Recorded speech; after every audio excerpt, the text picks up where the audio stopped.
Anindita YouTube চ্যানেলে আপনাদের সবাইকে স্বাগত জানাই। শুরু করছি আজকের ব্লগটা। তোমরা সবাই দেখতে থাকো। আর কেমন আছো তোমরা সবাই জানিও। আমরা খুব ভালো আছি। তো চলো দেখতে থাকো কি হচ্ছে আজকে সারাদিন মান।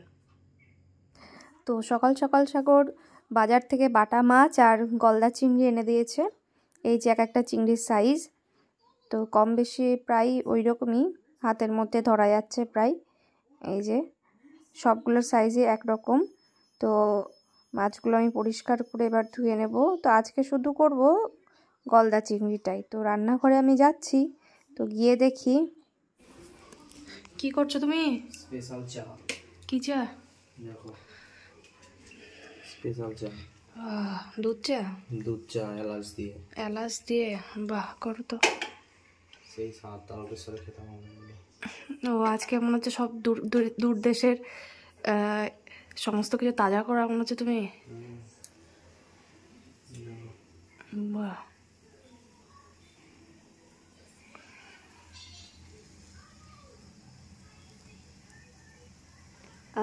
এই যে আমি ভাত বসিয়ে নিচ্ছি, আর ওইদিকে আমি হচ্ছে কড়াতে তেল বসিয়ে দিয়েছি গলদা চিংড়িটা রান্না করবো বলে। এক এক করে ছেড়ে দেব। তো গলদা চিংড়ির ভেতরে আমি টুথপিক যেগুলো ছোটোগুলো হয় সেগুলো আমি গেঁথে দিয়েছি, যেহেতু বড়গুলো আমার ছিল না। তো এটা একটু নতুন ধরনের রান্না করব। তো সবাই দেখো, আর যদি ভালো লাগে আমার রেসিপিটা পুরোটা দেখো। যদি ভালো লাগে তো তোমরাও বাড়িতে এইভাবে ট্রাই করো, দেখবে ভালো লাগবে। আর কেমন কি হচ্ছে না হচ্ছে আমাকে কমেন্টে জানাবে। আর আমি ভিডিও শুরুতেই বলছি তোমাদের ভালোবাসাতে আমি আস্তে আস্তে এগোতে পারছি। তো তোমরা আমাকে এইভাবেই ভালোবাসা দিয়ে যেও। আর আমার এই যে ভিডিও ব্লগটি যদি ভালো লেগে থাকে বা ভালো লাগে তাহলে লাইক করো, কমেন্ট করো, শেয়ার করো, সাবস্ক্রাইব করো। তবে চলো দেখতে থাকো। এই যে লাল লাল করে একদম ভেজে নিয়েছি, এবার তুলে নেব। আর সেই কড়াতেই আমি এখানে দেব হচ্ছে পেঁয়াজ বাটা। দুটো পেঁয়াজ বাটা ওই তেলের মধ্যেই দিলাম। আর হচ্ছে এই যে মিক্সিতে মশলা তৈরি করব বলে রেডি করেছি। ওর মধ্যে ছিল রসুন, একটু সর্ষে, 1 চামচ সর্ষে, হাফ চামচ ধনে গুঁড়ো, জিরে গুঁড়ো হাফ চামচ, 4টে কাজু বাদাম, একটু হচ্ছে মগজ বাটা, একটা টমেটো, কাঁচা লঙ্কা, আদা। ব্যাস, এটাই মিক্সিতে আমি পেস্ট করেছি। সেই মশলাটা এখন সমস্তটা কড়াতে দিয়ে এবার নাড়াচাড়া করে নিচ্ছি।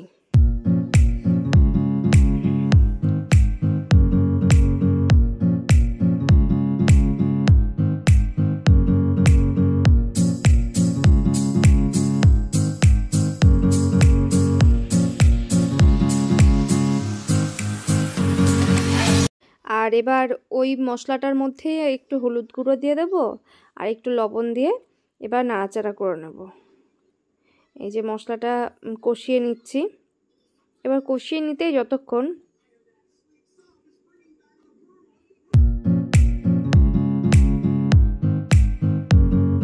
মশলাটা যখন কড়ার গাতে লেগে যাবে তখনই বোঝা যাবে, তেল ছেড়ে দেবে তখনই বোঝা যাবে যে রেডি হয়ে গেছে মশলাটা। এবার পরিমাণ মতন অল্প করে জল দিলাম। জল মানে গ্রেভিটা ফুটে গেলেই ওর মধ্যে চিংড়ি মাছগুলো দিয়ে দেব। এই যে এক এক করে সবগুলো দিয়ে দিচ্ছি। একটু ঘন গ্রেভি করব, খুব ঘন তা যে না, সামান্য একটু ঘন। এই যে এবার একটুখানি ফুটিয়েই ওর মধ্যে একটু ঘি, একটু গরম মশলার সামান্য পরিমাণে চিনি দিয়ে রেখে দিয়ে নাড়াচাড়া করে নামিয়ে নেব। এই যে এবার রেডি, ঘি গরম মশলা দিয়ে সমস্তটাই প্রায় রেডি। এবার নামিয়ে নিচ্ছি। এই যে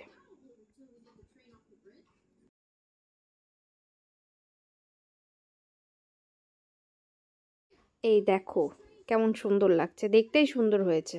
তো এবার করে ফেলবো টমেটো চাটনি। তো ফোড়নে 5 ফোড়ন আর শুকনো লঙ্কা দিয়ে দিয়েছি। এবার টমেটোগুলো ছেড়ে দেব। তো আর পাশে হচ্ছে ওদিকে ভাত এখনও হয়ে যাচ্ছে, ওর মধ্যে ডাল দিয়ে রেখেছি। তো ওই টমেটোটার মধ্যে একটু লবণ দিয়ে ঢাকা দিয়ে দেবো। আমি হলুদ দিই না, হলুদ দিলে পরে যে লাল ধরনের কালারটা সেটা আর আসে না।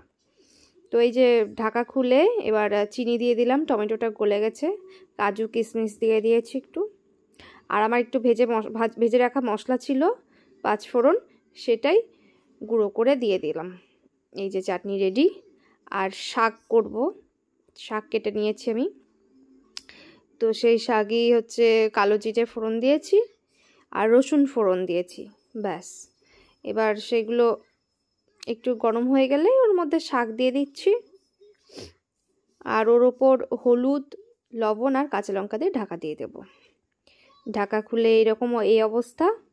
এবার একটু নাড়াচাড়া করে নামিয়ে নেব। এই যে থালি রেডি করেছি, এবার খেয়ে বলবে কেমন লাগছে। ভালো আছে। কাঠি চিংড়ি, কাঠি, বাঙালিরা কাঠি করতে কি ছাড়ে না, শুধু দেখো তুমি।